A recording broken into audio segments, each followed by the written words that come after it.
That I can say these are the wonderful ladies that I sat with at the table.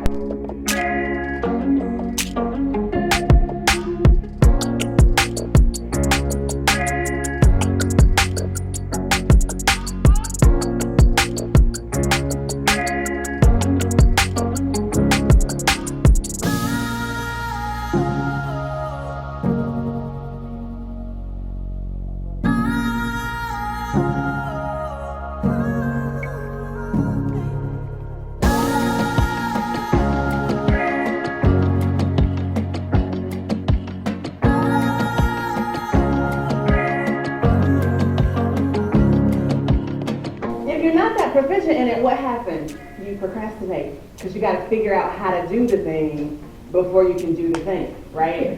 So you got to understand, pay attention to that, and then you got to pay attention to the things that you just don't like to do, okay? Again, what is that thing you're trying to do? Are you trying to make more time for exercise? Whoever said that. Are you trying to make sure that your customer resources, your customer relationship management tool is up to date?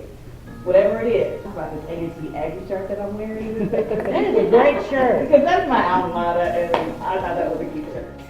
I have to say, I really enjoyed presenting at Cynthia's event, the Heart and Soul event that she did on daily habits and routines. Breaking bad habits, I think, was the overall theme of it. But I really was moved by the habits that people wanted to break and how really important it was to get a good start to your day. And I just think that the way you start your day truly does set the tone for the entire day. And I also believe that when you start it off right and you're operating within your personal framework, it can really promote productivity in your day because you're going to be doing things that you are strong in, that you have strength in, and you will find ways to overcome some limitations that you have within your personal framework, whether it's to, delegate or alleviate them from your day altogether. But ultimately, when you're operating within your personal framework and you know how you need to start your day, you can promote productivity. And then also by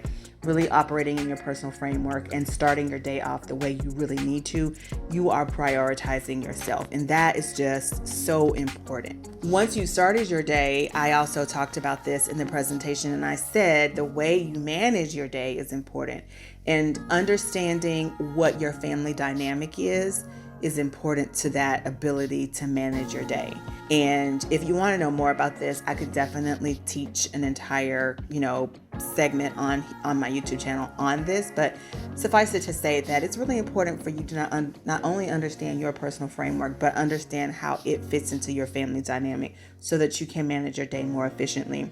And then also you need to know when you're most productive and when you're least productive, because that is how you will schedule yourself when you schedule your day.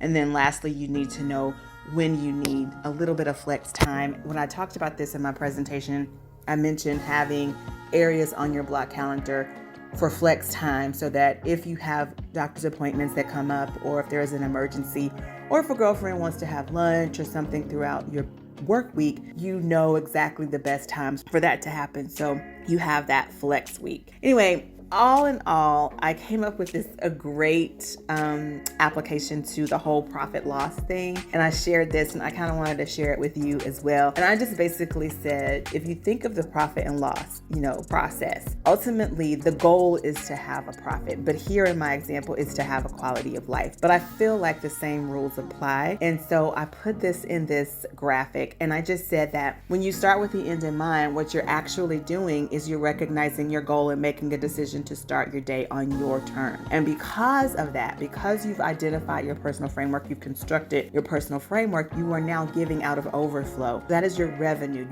Once you've expended your time, what's left, that overflow is what you're giving out of. So I consider that your revenue. Because you now know what's needed to get your desired results, that means that you have emptied your bag, you have given back all those limiting beliefs, you know what your strengths are, you know where your limitations lie. So therefore you can create circumstances for optimal success through your systems, templates, and workflows, which is a loss. You have a loss of stress and overwhelm. And then lastly, you can calculate your time and you can create a schedule that works for you. But this isn't a bad expense. This is what it costs you to actually have this revenue. So you know how much time you're going to need to nurture yourself first, and you know how much time is required for you to operate within your zone of genius. So that is what you have to spend. That is what you have to give of yourself. Taking care of yourself, taking care of your business, or operating within your zone of genius. And so that's kind of how I set this up for this profit loss diagram, where you don't have a profit in the end, you actually have a quality of life. So I hope you enjoyed that. Guys, I really hope you liked this video. If you did, please give it a big thumbs up.